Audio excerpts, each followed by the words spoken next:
you have to go into a room and they hand you a sheet of music, and the song, you have 5 minutes to study it, and then they give you your starting note, and then you have to read it and sing it melodically just based on the notes. Thank you again for being here. This podcast is about the both of you and your journey in music. I want to find out how you guys met and like the origin story, and we'll talk about the new record as well, and obviously the tour and everything you have going on. Sounds good, Cool. man. Can you still hear? Yeah. Or is it coming Okay. through the sides here? Yeah. That's, Oh, nice. Oh, Well, you then can it's just hear? like- Okay, I was just making sure. yeah. All right. Well, Andy, we can start with you. Tell me where were you born and raised? I was born and raised about 55 minutes from Kyle's door, although I didn't know it. Oh, really? Yeah, I'm from Fort Worth, Texas, which is Okay. the easier way to say that it's a little neighbor or like a suburb outside of Fort Worth. So I'm from North Richland Hills, and I grew up there, stayed there the first 18 years of life, and then headed off to college at Austin. Okay. Very Yeah. cool. Very, very cool. And how did you get into music then? Was it always around, or? Every single year of my life, there was music growing up in some way, shape, form, or fashion, whether it was church or it was school. It was plays in church or musicals in school. And from elementary school on, I was doing something in music, never wanting it to be my job. I never thought it was going to be a job, but I was always doing it, and I always loved it. Okay. And I dabbled in instruments, but quit the piano because it was too hard and I was lazy as shit, and got a guitar, just keep playing that on occasion, but mostly it was always singing. I felt more comfortable doing that. And again, very musical house, very eclectic musical house. We were all over the map. We lived and died by the radio. And Oh, cool. yeah, there's always music on. That is awesome. You said vocal, really singing was your thing. Did you were you in voice lessons and everything? I was. In Texas, they have this thing that's basically like all district, all region, all state, all area, all state. And it's a choir competition. And if you're in middle school, you start to enter into that process. And they do all these like all district choirs, all region choirs. And you're doing voice lessons for the first time in middle school to get you prepped for that. They teach you sight reading and solfege and basically not how to speak other languages, but how to sing a certain piece in Italian or in French or in German. And so I have a big background in that, which honestly, I carried a lot of hard skill away from that, but also a hatred for doing things like a tactician when it came to music. So. Did your choir ever win the competition? Oh, we did, sure. We did some district stuff, and then I never made it to all state. I got my ass whomped by people who were not only better, but could also sight read really well. I mean, you literally have to, that for some people, this isn't a big deal, but you have to go into a room and they hand you a sheet of music, and the song, you have 5 minutes to study it, and then they give you your starting note, and then you have to read it and sing it melodically just based on the notes. Oh my gosh, And that's so crazy. So if you want to, if the footage probably doesn't exist anywhere, but if they were to have CCTV of my little curtain, it would just be an embarrassment to have that released. I was like, just guessing what was coming next. Guessing the notes. Guessing intervals, trying to make up a melody. So needless to say, I did not make all state choir. Okay. Did you go to college for music? I did not at all. Okay. Again, I just wasn't. It was always just going to be a hobby. I was going to be a Saturday morning quarterback. Okay. Is that what they call us? Is that what the sports term is? It has to be. Sunday morning quarterback. Well, then you'd be a quarterback. I was going to say, is it Monday morning quarterback? But then That's got to be it. There's Monday night football. So what if you Tuesday? I know, yeah. I think we just morning. debunked a huge piece of the football lexicon, which is I great. think we did as well, especially with Thursday. I mean, there's only Tuesday and Wednesday. I was a possibly be Wednesday, the quarterback. So basically, I'm just a Wednesday afternoon quarterback, Okay. and yeah, I never thought I was going to do it, and so I went to school for totally different things, bounced around multiple different majors until I landed on something that I still don't use today. So it's pretty great, and pretty much the story of most people that I know. All right, right on. Yeah. What What about you, Kyle? How did you, or you said you grew up 50 minutes away from Andy. Tell me about that. So I grew up in Dallas, just Okay. the Was it a bigger suburb of Dallas? Or I was were pretty you? central Dallas. It was a Okay. neighborhood called Lake Highlands. But there's some contention. If you ask some Lake Highlanders, they're in the one suburb, and then if you ask some others, they're like, no, we are central Dallas. Okay. I'm just curious because I have family in Plano, Texas. I don't know how far that is from you, or I know they weren't in Dallas, downtown Dallas. I mean, you had to drive there. Yeah, oh yeah. Plano's for sure a suburb. Like you're driving from downtown, you're driving like 45 minutes. Right. Yeah, it was quite a drive. We're like about 15 minutes from the downtown area. Okay. But yeah, I grew up in Dallas and family's still there.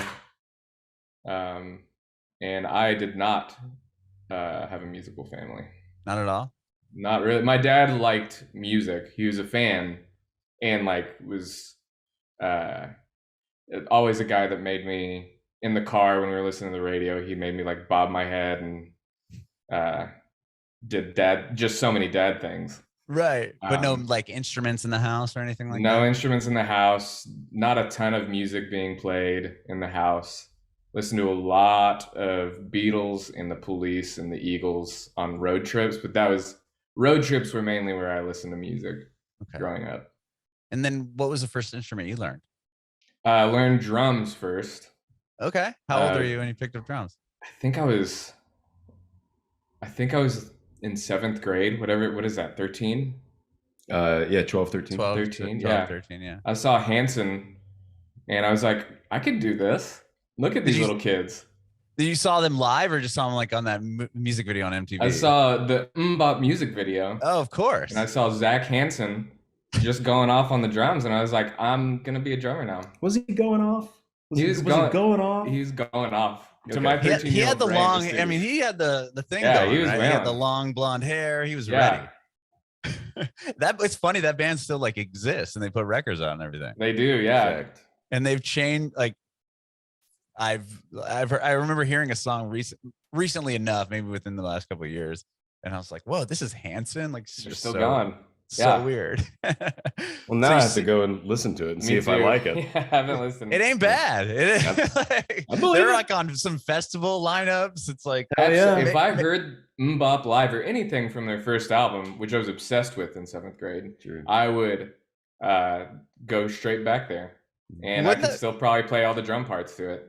So that's really where your inspiration came, as far as like drumming. You picked the record up and tried to learn the songs.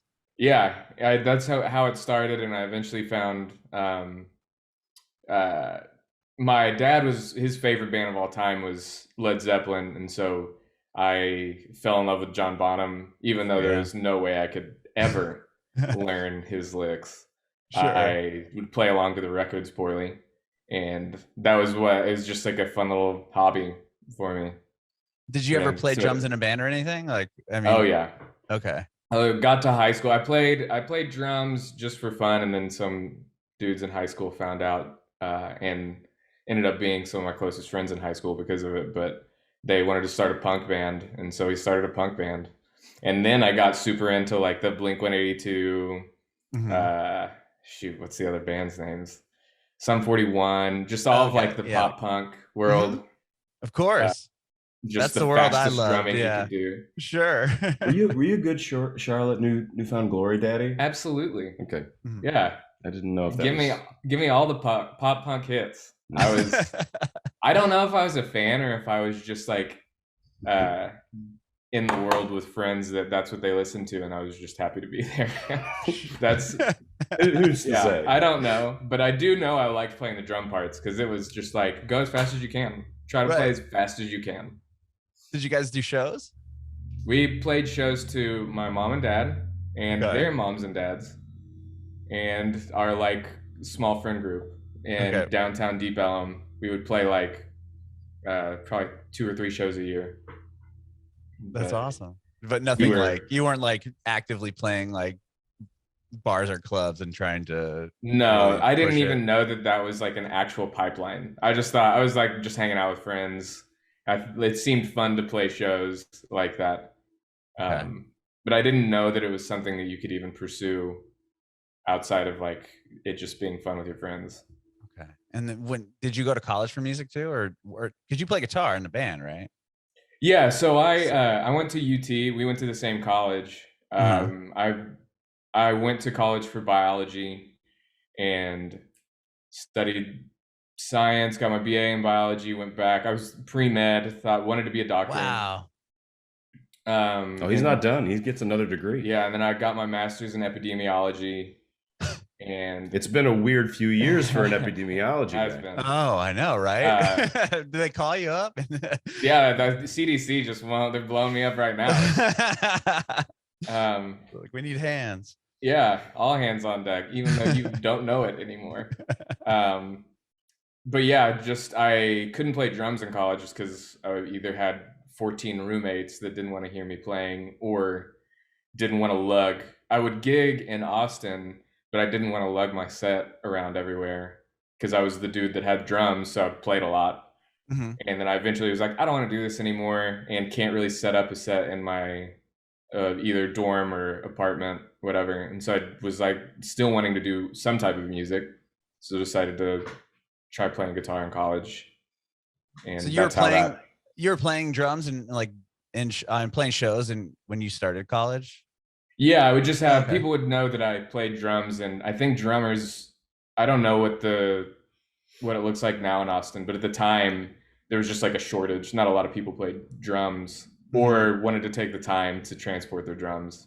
Right. If you're a drummer, at least where I grew up in San Diego, you had like the pick of the litter. Like you could be in any band you wanted. If you're decent, they're like, any band you could choose. And then it was hard to keep a drummer because then they could easily leave. They're like, okay, I'm bored with your band. I'm going to just jump over here and join another band. Yeah, that's kind of how it felt. Where I mainly just did it for any friends that we had that were trying to start a band. I just wanted to hang and play with them. But it's a lot. I mean, you got to lug your drums to rehearsals. Then the gig, have a truck. How much time? You got to have a truck. Luckily, I think that was the other thing is I had an SUV. And so they're like, this dude can move his drum set. Oh my God. I don't know if he's good or not, but he is now our drummer. He's got instrument and he can move it. So he's hired. That's all you needed at the time. And so I would just play. It wasn't very often because I was also in college, but at the times, like every once in a while I'd go and play gig with my friends down in Austin, random little bars and clubs. Yeah, because the music scene there is huge. So it's interesting that you both kind of didn't go there to be in a band or in music, and then ended up kind of blooming out of that. Yeah, no, we met randomly through his now wife, who's one of my best friends. She was studying for pre-med at the time too, and he needed a place to live, and so Andy just moved straight up to my room. And I was learning guitar at the time, and that's how we would just cover songs. That's how it all started for our little.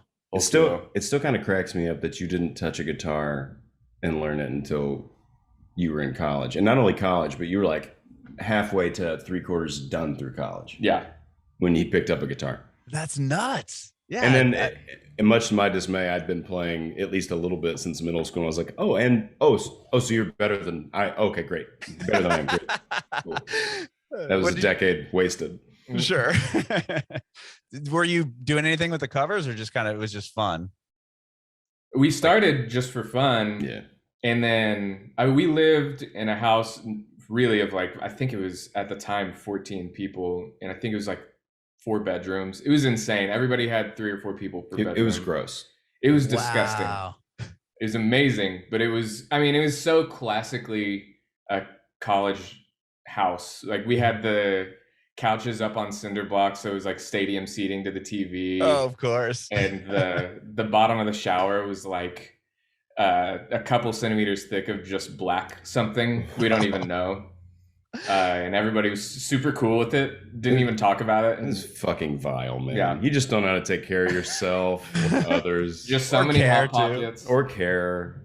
Just eating trash, staying up stupid late. Yeah. You never ate alone, which was cool. It's like you inadvertently in the midst of the filth have a lot of really cool shit happen. Like, oh, incredible friends, incredible conversations, learn how to discuss and deal with conflict. Like all that shit's great, but it comes at the price of, you know, at any given moment, there's an inch and a half of just grime on everything.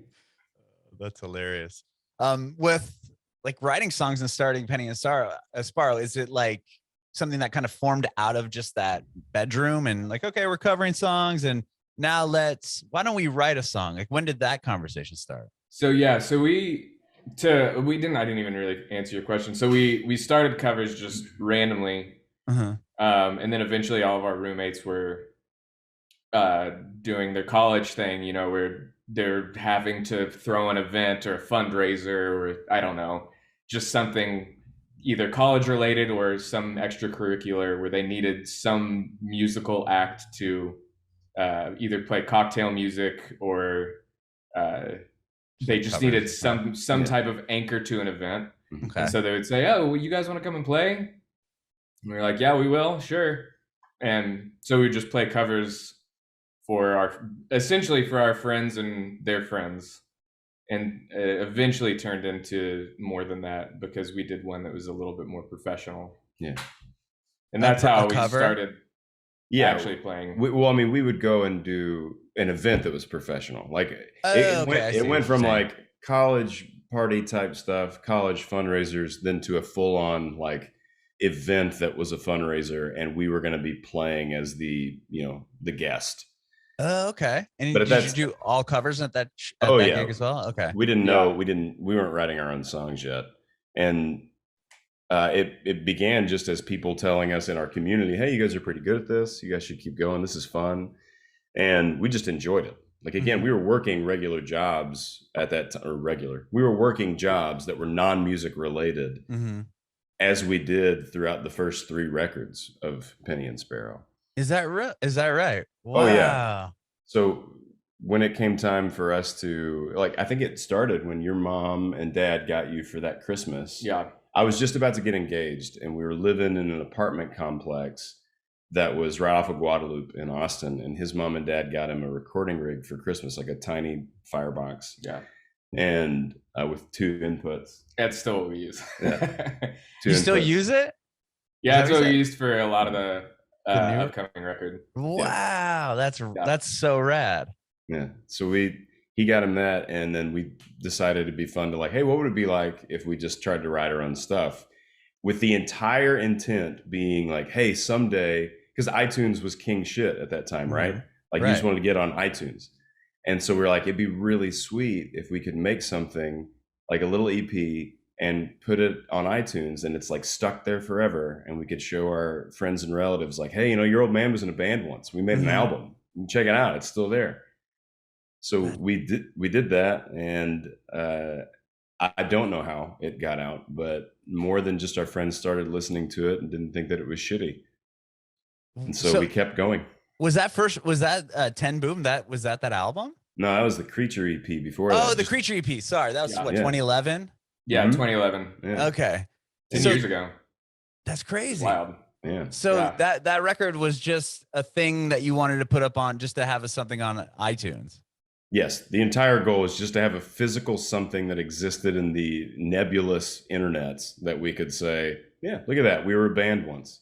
Wow. And then how does that people hear it? And then what are you doing more shows? Like, do you start playing your original songs or how does the band at that point start? We had just started a new life phase. I had just finished grad school. Andy was newly married. I was newly married. And so we were just kind of cruising. And this is pre-smartphone. This is like what we were doing to have fun before we were like scrolling our asses off. We were just like, this is what we were doing. And so it was like how me and Andy would hang out. We'd be like, okay, let's write a song. We'll see what happens. And loved doing Creature so much. We were like, well, let's do more. And so we did another album and released that. And it was more or less just kind of within our friend group and their friends. It was when Kickstarter was first getting off the ground. Like we didn't have the money to do it because we were just beginning our lives. And we're like, how much does it cost to make an album? And we've got a buddy, Chris Jacoby, Kyle's high school pal, who is getting into the world of production and wanting to like record, engineer, produce albums. And we were like, hey, how much roughly would it be? And he sets a number. And then we're like, well, Kickstarter's a thing. And we got a pretty big community of people that want to see us keep doing this, but we don't have the coin to. So let's just throw it out there and see what happens. And it got funded really quickly. And that built 10 Boom. We recorded 10 Boom. And because we had day jobs, we just started this side account. We started Penny and Sparrow LLC, and every single dime that 10 Boom made, we would just put it into this account, and all of a sudden we could afford the next album, which is Struggle Pretty. Oh, wow. So the whole time we're working jobs while we're making music, and very slowly starting out to try and do shows in and around Austin only. Yeah. Okay. After 10 Boom came out, we both were kind of like, this is really fun to have as a side thing. It's making us some like a little extra coin on top of our jobs, and it's like a fun hang.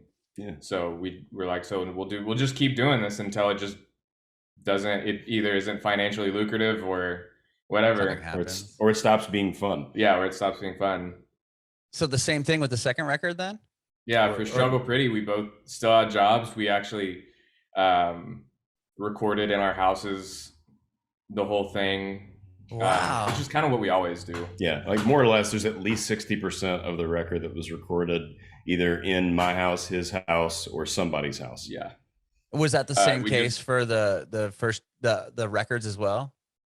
Oh yeah. Yeah. The early ones. Okay. Oh yeah. All of the Creature EP was in the apartment. Yeah. And then, but when you get the Kickstarter, I meant like that. Yeah, that was like at our buddy's house. Oh, okay.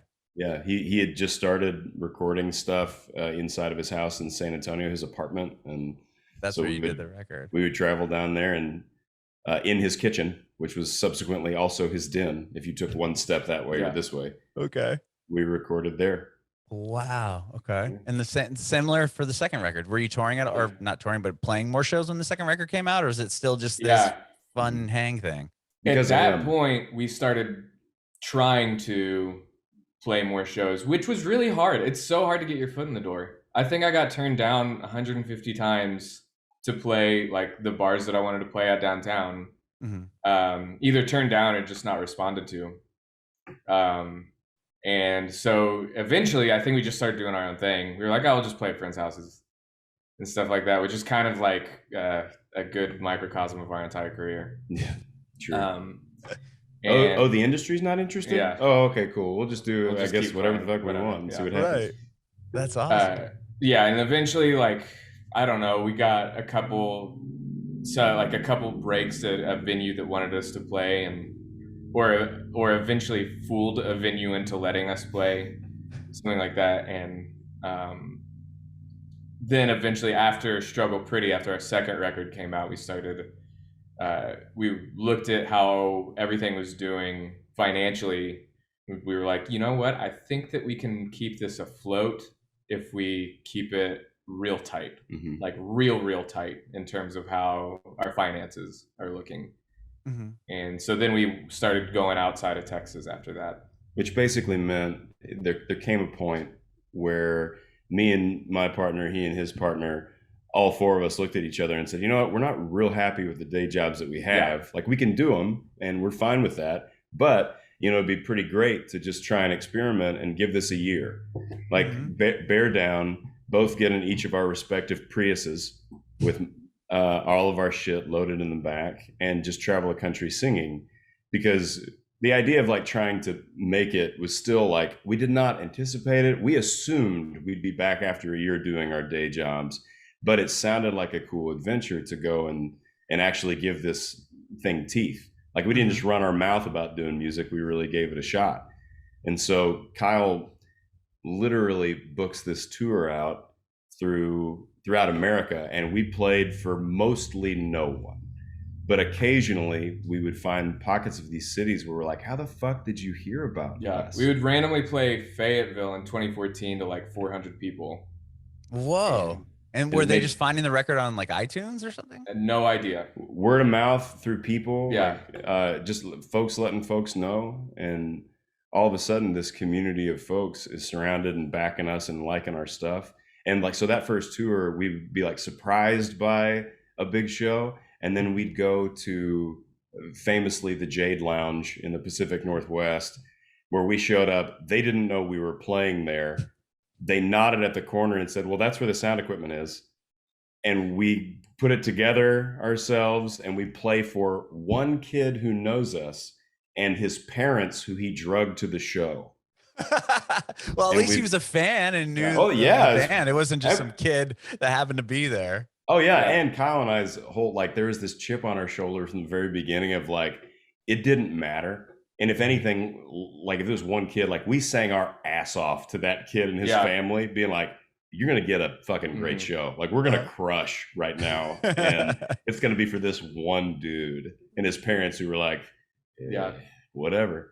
That's so awesome. That's so awesome though. So do you get back up? Go ahead. No, I want to, your question's more important. Well, how did we get, I can't remember how we got with Grace and Tony, because that gets us from Struggle Pretty to the next record. Oh, so on one of the tours that I had booked, we got to Florence because I saw a guy we looked up to, David Ramirez in Austin, had played this small venue in Florence, Alabama. And I basically was looking at people's careers that I thought we were like a few steps behind. And I was just, it's kind of like the McDonald's and Jack in the Box thing where like, Tell me more. Jack in the Box or Wendy's would like always they didn't have like a dude trying to A&R their way into figuring out where they're putting their Jack in the Box. All they do is they look where the McDonald's are and they're like, okay, this obviously has to be the spot. Yeah. So I was basically doing that. Brilliant marketing. Yeah. So they like saved money in that way, and that's kind of how we did it. Yeah. I would look at other people's careers and be like, I'll play whatever venues that guy's playing if they'll let us. Mm-hmm. And that was one of them. And we met. They lived here, Grace and Tony. Yeah. Grace and Tony was a band that is no longer, they're still around but not making music anymore, but they're buddies of ours. And it's Grace and Tony and their husband and wife team that basically wrote really dark, gory, macabre, folk, bluegrass, punk music. Oh, it sounds just as fucking cool as it is. Really? That does sound cool. I'm curious. What's it called? Sorry, I'm just gonna look Grace and Tony, and they have a record called Phantasmagoric that is unreal, dude. It's so good. Okay. His voice is so goddamn deep, and it is great. So I think I just found him on here. I'm gonna save this thing for later. Yes. So we end up finding this city that David Ramirez had played in. Okay. And we find this band that was at least from around here, technically from Loretta, Tennessee, which is like 20 minutes away. And we get to open for them.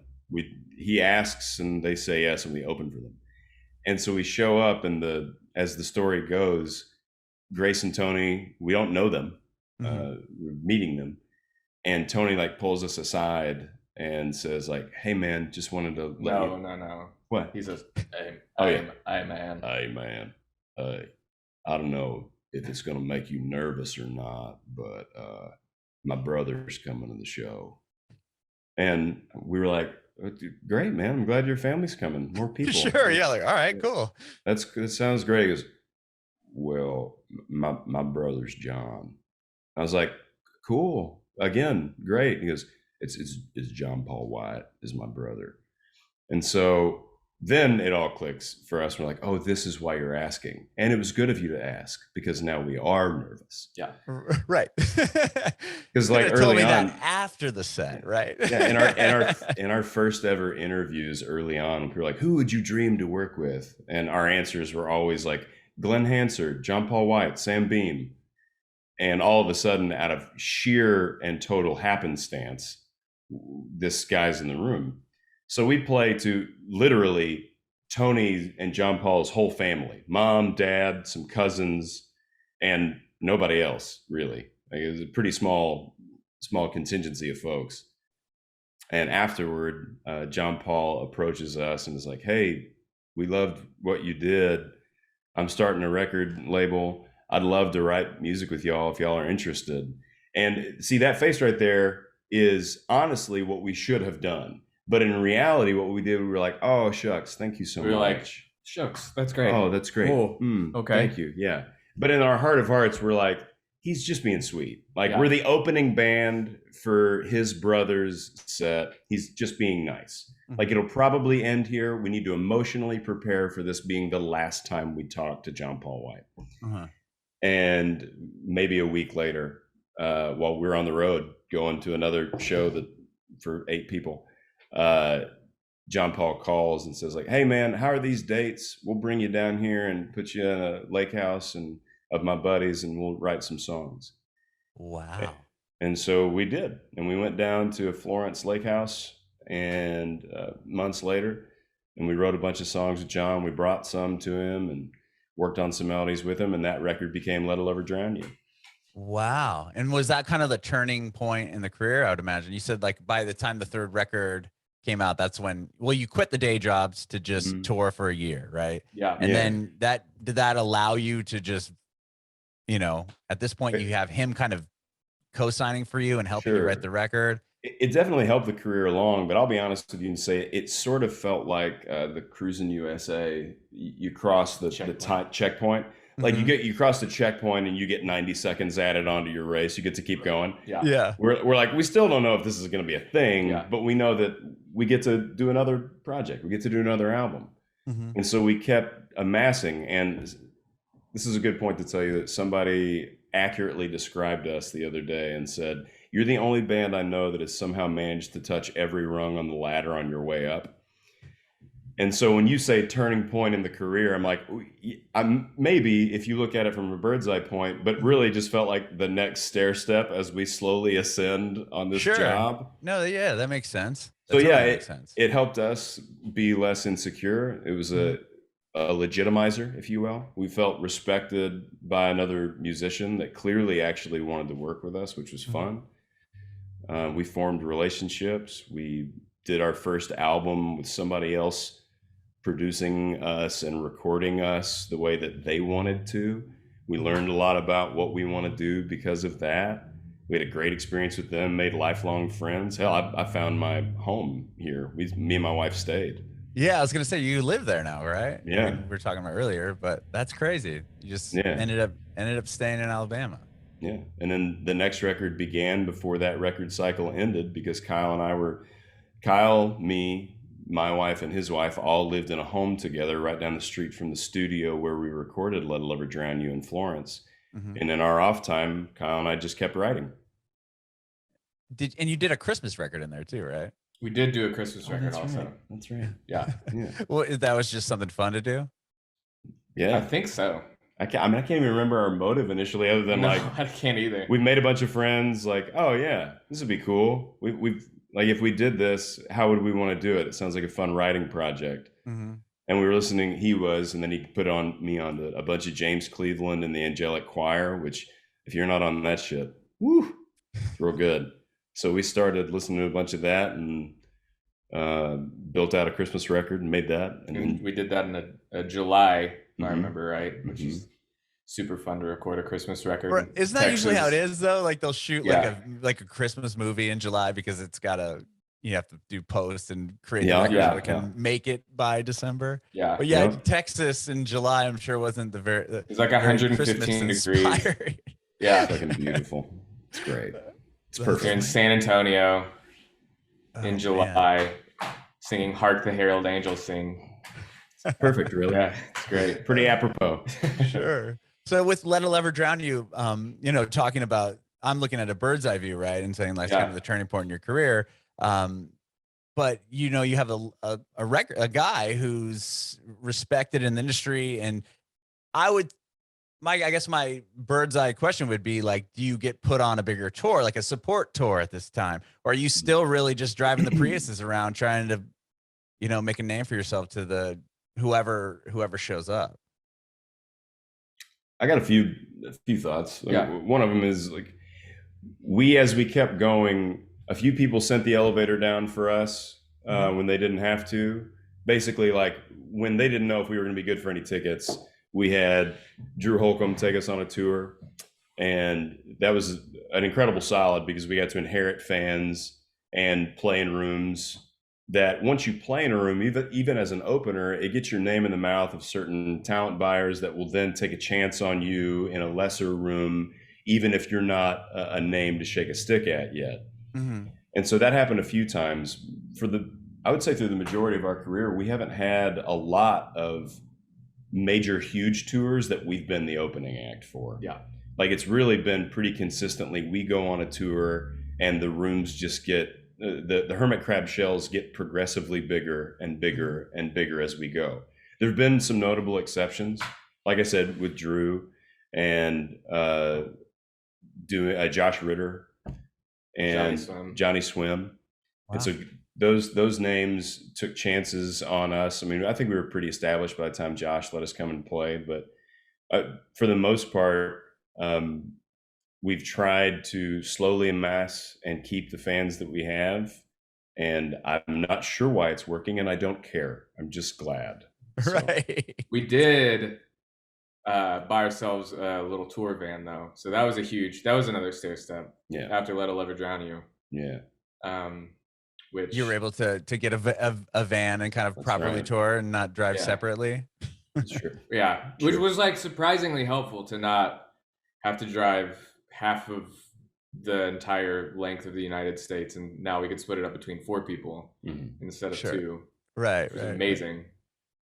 And it was just and it's just the 2 of you guys going. I mean, and your wives, right? I mean, that's so cool. At one point, our wives, in order to be taken seriously as tour managers and managers, created a fake name for a management company and a fake email address so as to not, they could respond businesslike on our behalf.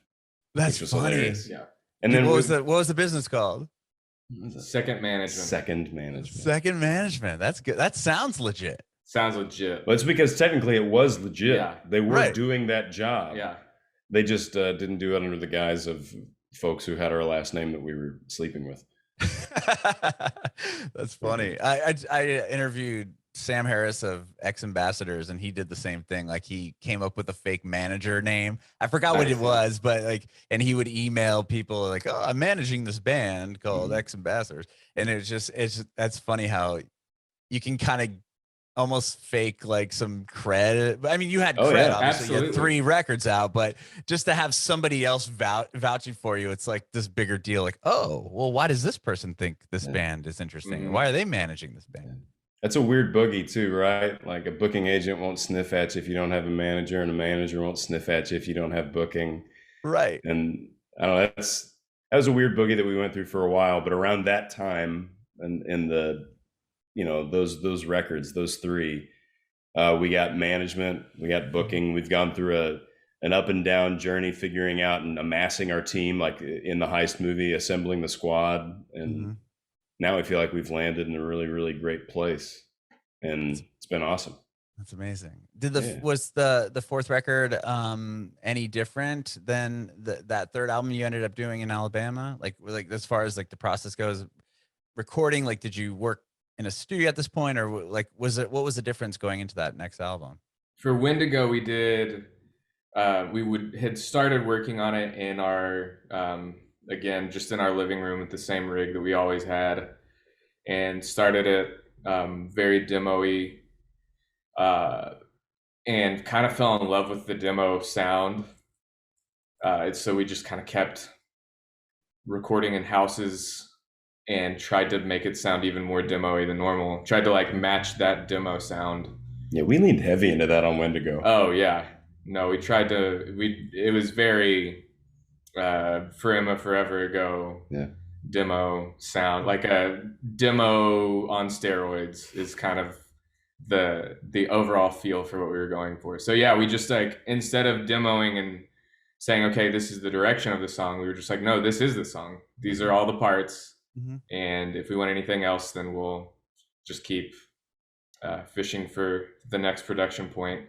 And that's we went back to San Antonio as we did, worked with Chris Jacoby, added more stuff to it. And we had a weird, creepy, demo-y sounding album that I adore. I love it's that such a record. fun- yeah. It's our darkest record, which is funny to say because it, as far as name goes, you'd think that Let a Lover Drown You would be the darkest. The darkest record, which it was prior to Wendigo's existence. Yeah.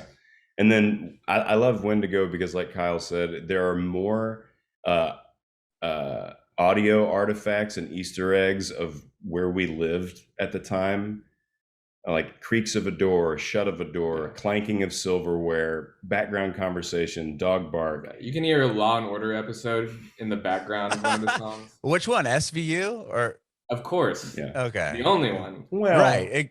Well, that's not the debatable. only one. Are we forgetting Sam Waterston at all? My God. It's funny, like when it's not funny that COVID happened, but when it did, and Good everyone save. Good save. you're inside. On Hulu, they have every season of Law and Order SVU, and my wife and I were able to somehow get through like every season, I mean, it's got like 30 something. Yeah, it's got a lot, and each You're episode's watching a about lot an of hour. Dick Wolf. Oh, Dick Wolf was in the Steve house. Bochco. Oh man, and then it's funny to see how the intro like still stays just as cheesy as the first season, and it's just more high def photos of the new people in the show as it happens. But anyway, that's funny that it was that they're little snippets. I don't know in the how background. clear it is, but it's there in Double Heart on that record. It's there. Yeah. That's so funny. I got to go back and listen and really listen in to see if I can hear Ice-T.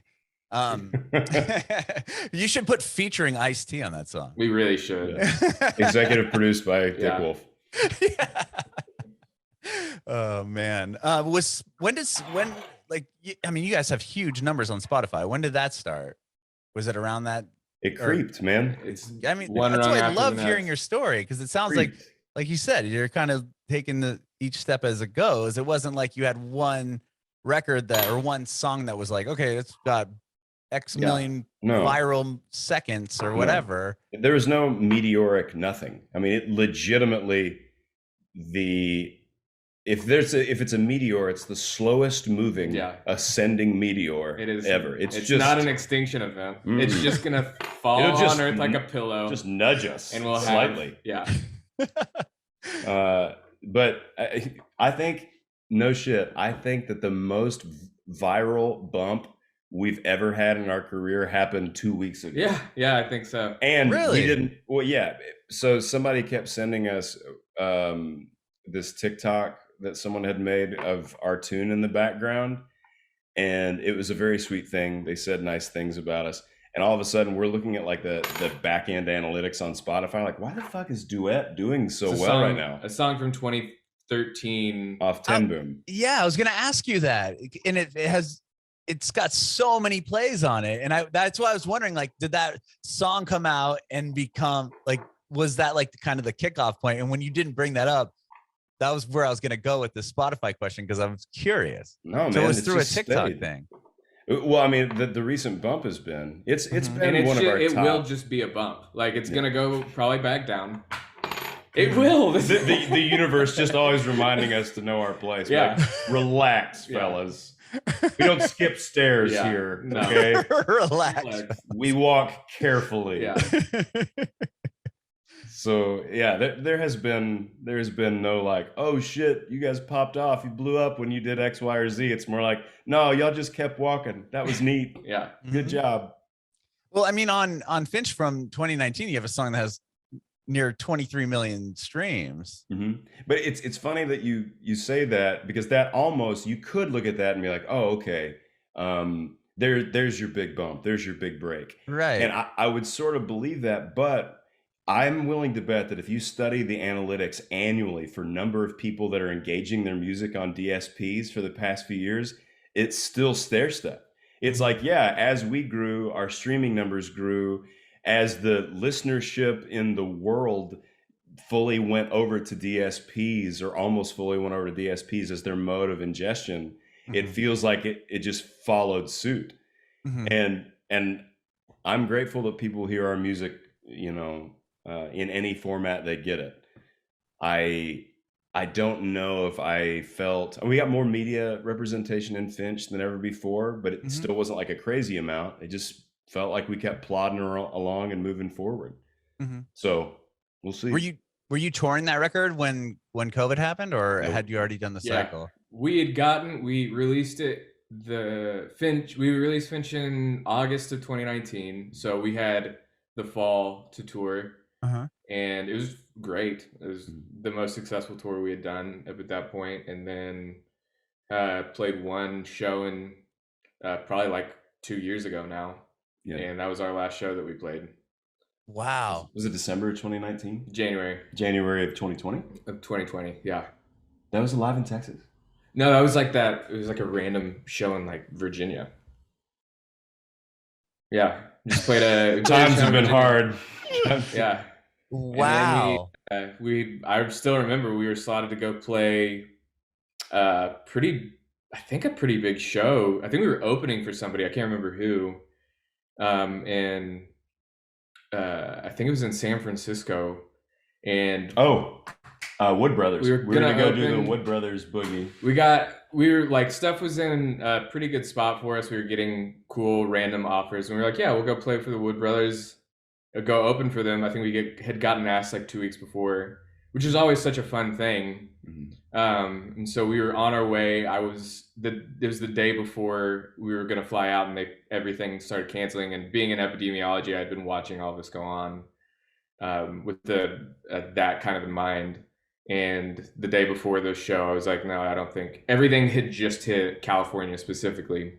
And I just was like, I don't want to risk it, and I don't feel comfortable being responsible for people, any of our fans coming to a venue and getting it. I would feel like a little bit of bloody hands from that, so I don't want to do it. So we just canceled the show, and since then we haven't played a show.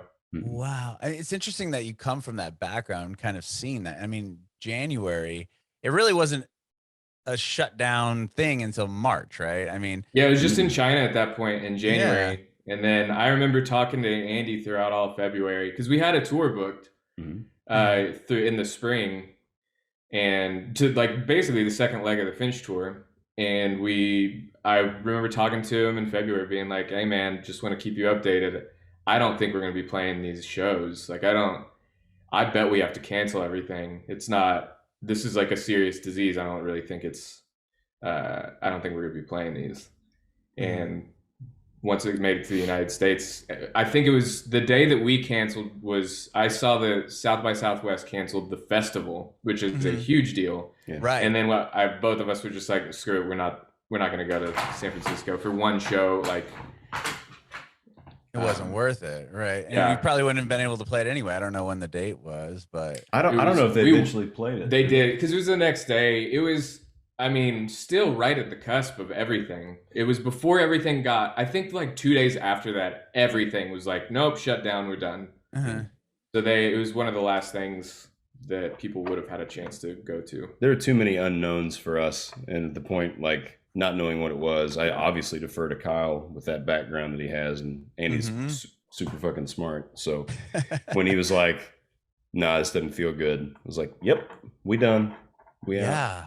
I remember when the NBA was like, we're not doing that, was for me like, okay, if they're gonna pull that type of money out of not let something like that happen, like, this is gonna be scary for real.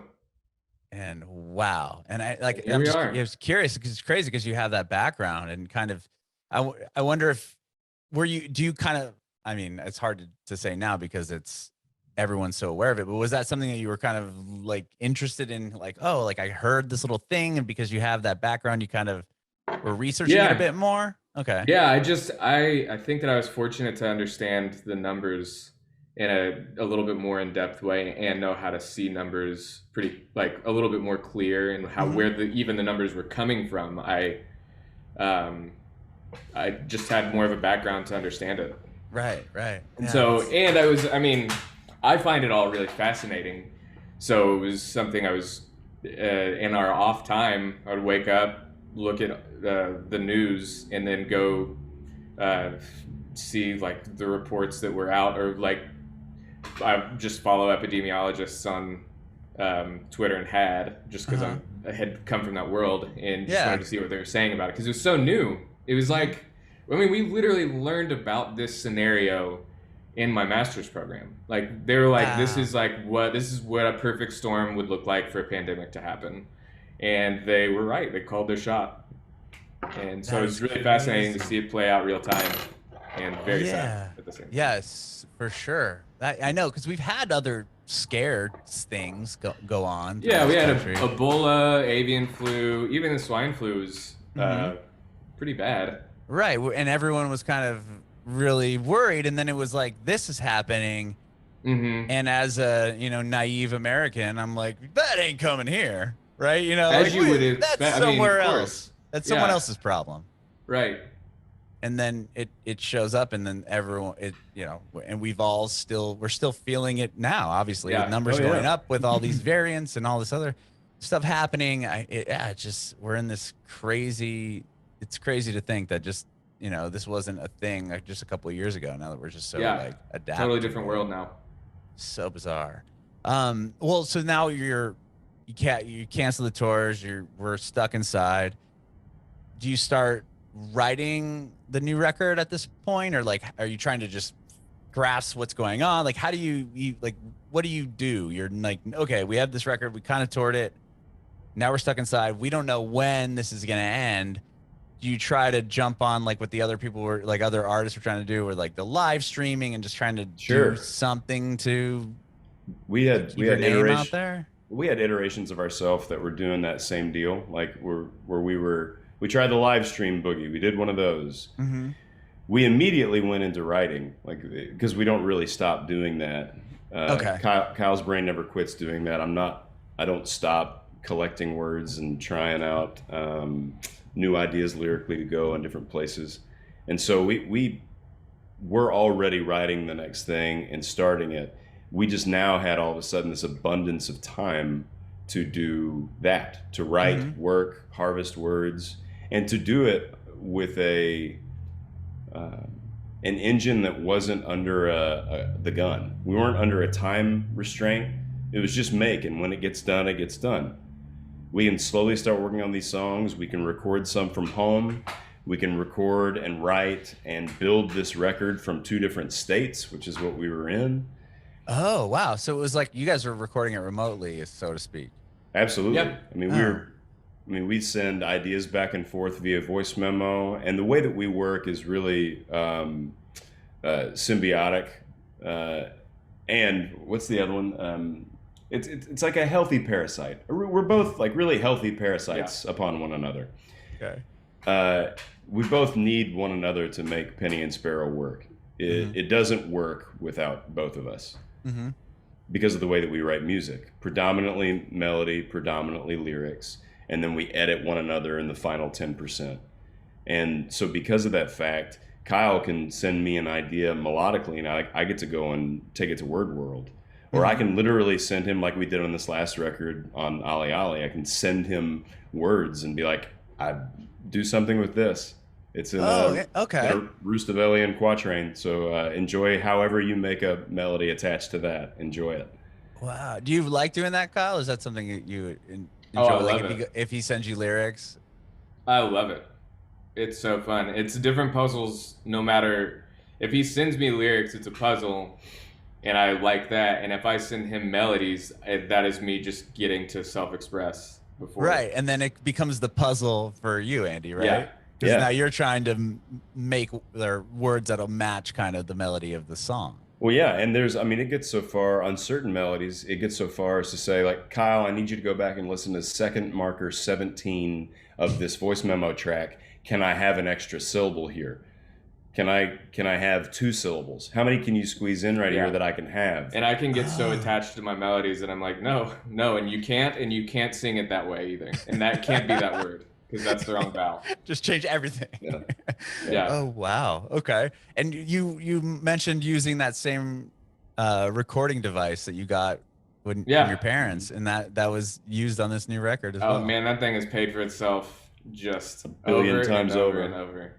Wow. And is that so you're recording into that with your guitar and you send that? I just go into like our second, we have a guest room that I would just go into that surprisingly would, I guess, having a bed in there. I uh, didn't really try too hard to make it sound one way or another. I was just trying to get it to Andy and then thinking we would figure it out. But it all sounded really good in this room, and so that's just where I would record. Just go and set up a mic with like a small 2 input interface and my MacBook and Let it rip.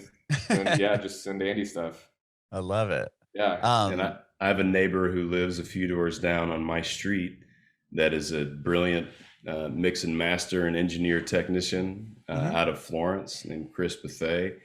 And our production level, at least vocal quality wise, went up in the last two records. We had to use some pretty great toys, and it would literally just be in the midst of the past year and a half, I could go into his tiny office recording booth studio, and I would do vocals on this fancy ass mic. It was the first time I'd really gotten to sing into a fancy ass mic, and it was great. That's how we built this last record.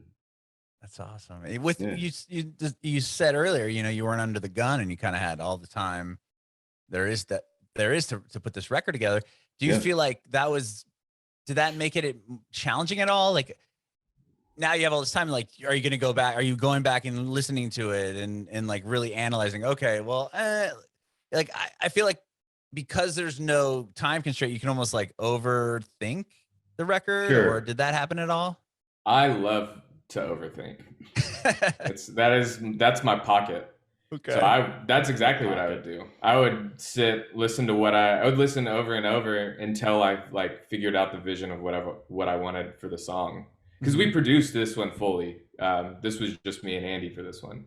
Okay. And so I would listen to the song and I would trial and error forever. I mean, that's all I had to do. It was like what kept me company during all of this is just getting to like go too in depth. Maybe it is too in depth. I don't know. I enjoy it, so I don't know if it's too in depth. But just get to work it until I get to say fully, no, I find this to be really, really good. And okay, so you will reach a point where you're like, okay, I am done. This is perfect. This is exactly what I'm looking for. Because I've had other conversations with artists where they're like, okay, I have to just do it. And then I have to like not listen to it for like 2 weeks, because if I just keep listening, I'm going to critique every little minuscule piece of it. Mm-hmm. And it's hard for some people to just stop toying with it. And that's what I did. And I did listen to every minuscule piece and I loved it. I didn't know I was going to, but I was like, I really had fun getting to listen to it. And I mean, there are times I don't know perspective wise. Mm-hmm. I don't know if other people will like who's going to dig it, but I know that I adore what we made. And in the end, that's kind of I think the end goal of what we're doing is just to like, I want to feel an emotional response. And I hope that other people that listen to it do, but if they don't, it's just not for them, and that's okay. Mm-hmm. But it doesn't bother me to have to go and be like, well, do I like Andy's inflection and his word right here in this 1 microsecond? Yeah. I'm going to listen to this song 20 times to find out. Like, that's great. Also, we had nothing else going on. True. So it was really helpful for me to be like, I'm just going to go walk my dog and listen to this record. And I would do that multiple times a day. I would listen to the same song for 45 minutes while I was walking my dog. And I just never got tired of it. I still listen to our record. And now I'm on like the other side of it because it comes out next week. Mm-hmm. And I still listen to it. I'm like, well, what would I do better for the next one? Like, how can I hone in? What do I need to change? What, like, do I want a different energy for this song? Like what would I have done better? So now I'm just kind of like post editing for our next project. The next record. Yeah.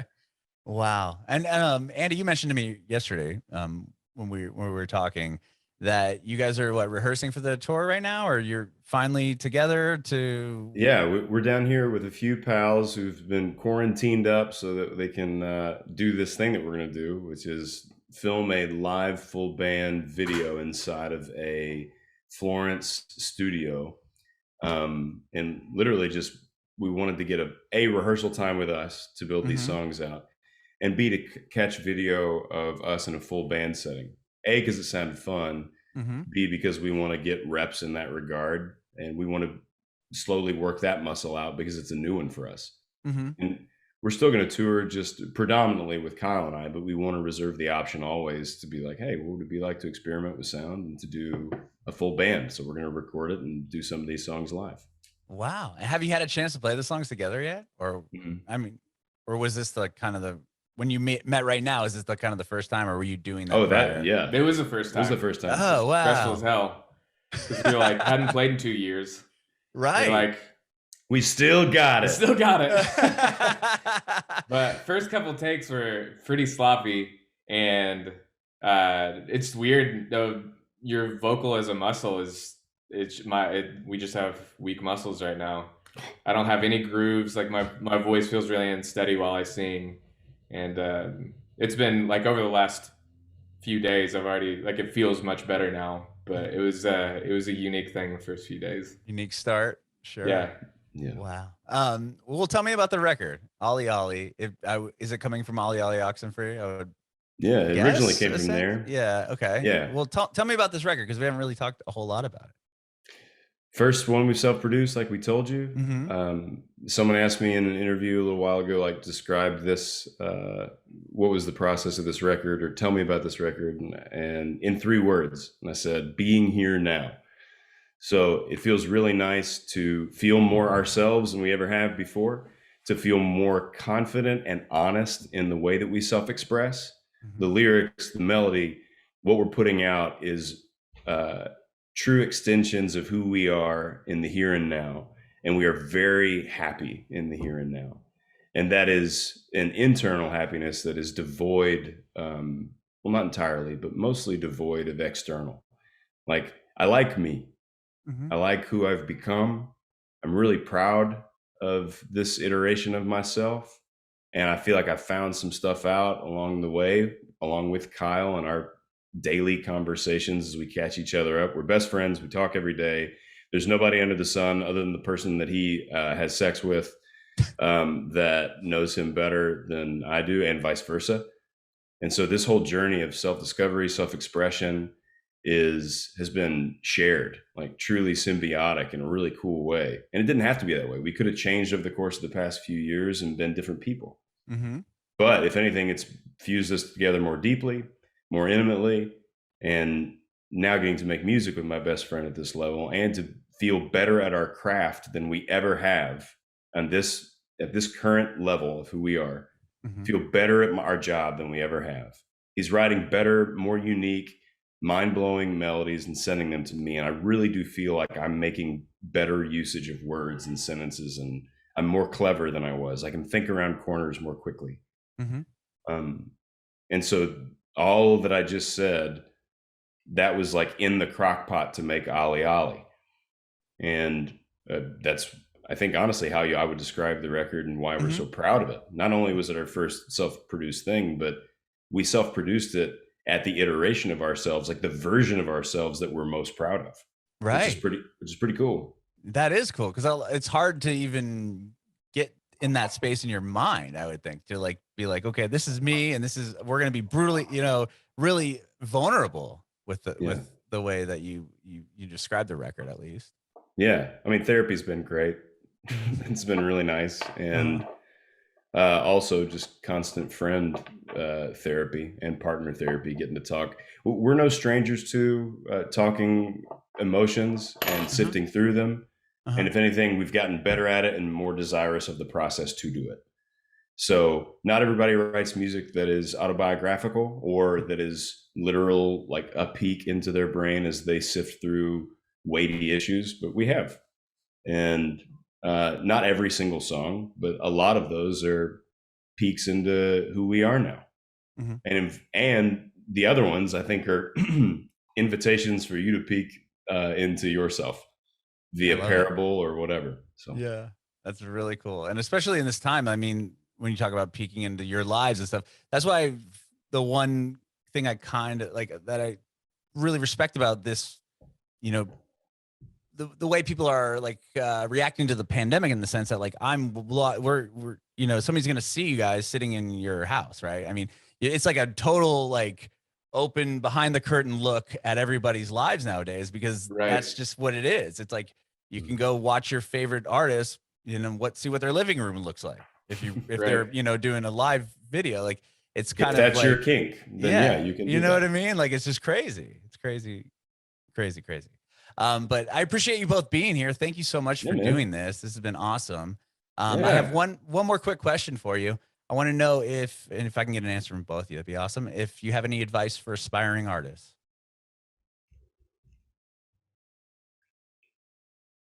We do. Sorry, we're thinking. Yeah. Yeah. I have one.